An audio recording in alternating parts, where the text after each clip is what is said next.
Do you realize that there's a difference between good debt and bad debt? Today we're going to talk about the importance of leverage and the importance of not fearing the ability to leverage other people's money to get ahead financially. Hi, I'm Olivia Kirk.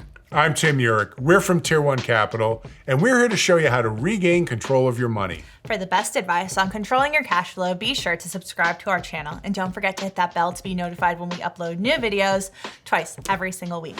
Do you think that all debt is bad? Well, check out our latest YouTube video. We describe the difference between good debt and bad debt, and we've also found that there's actually better debt. Better debt is the debt that you're in control of. You control the repayment, and you also get all the profits. Check out our latest video.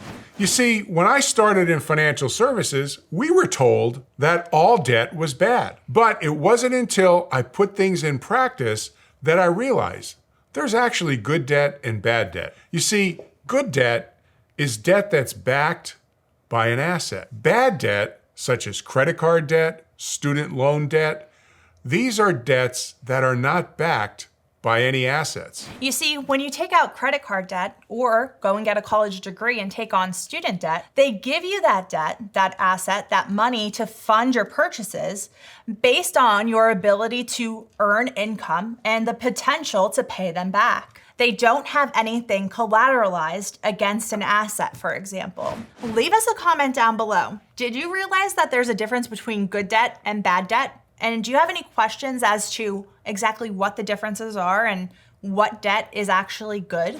So what are some examples of good debt and what does that look like and how do you use that to get ahead financially? Well, let's look at a mortgage. You have the house as collateral against the mortgage. And in general, you're going to have to put up some of your money. It's called a down payment. So you might buy a $250,000 house, put down $40,000 as a down payment, and you're financing $210,000. Well, the bank's in pretty good shape because if you default on that loan, the bank only needs to sell that house for $210,000, and the house theoretically should be worth $250,000. They should not have any problem to get equal with what you owed. Now, let's contrast that with a car loan. Typically, a good car loan is 5 years. It takes 5 years to pay that loan back, and that pretty much keeps up with the price of the depreciation of the value. However, car loans these days, because the price of cars is now astronomical for any car, many people are financing over 6 or 7 years. But what happens is, if something happens to that car or you default on the loan, the value of the car is often less than what you owe on that loan. The going rate on a car loan is about 8.5% to 9%. The going rate on a mortgage is 6.5% to 7%. And the banks know this.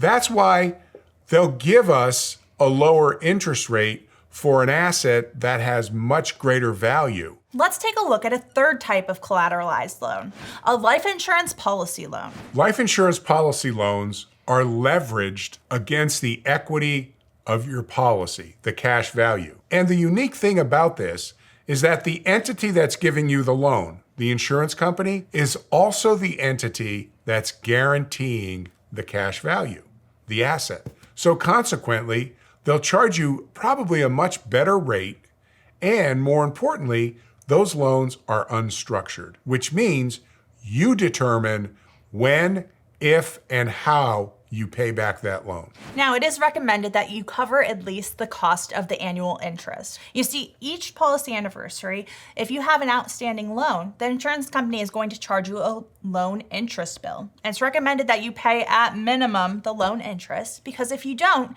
it'll accrue onto the loan principal balance. So, I was taught that all debt was bad. Then I found out that there's actually good debt and bad debt. And through practice, we found that there's actually better debt, and that's debt that you own and control. That is a life insurance policy loan, and again, you're in control. If you'd like to get started with a specially designed whole life insurance policy designed for cash accumulation, check out our website at tier1capital.com. Schedule your free strategy session today. Also, if you'd like to learn more about exactly how we put this process to work for our clients, check out our free webinar right on our homepage, The 4 Steps to Financial Freedom. It outlines exactly how we put this to work. Also, if you like this video, be sure to check out these two. We picked them out special for you. Thanks so much for watching our video. And remember, it's not how much money you make. And it's how much money you keep that really matters. We'll see you in the next one.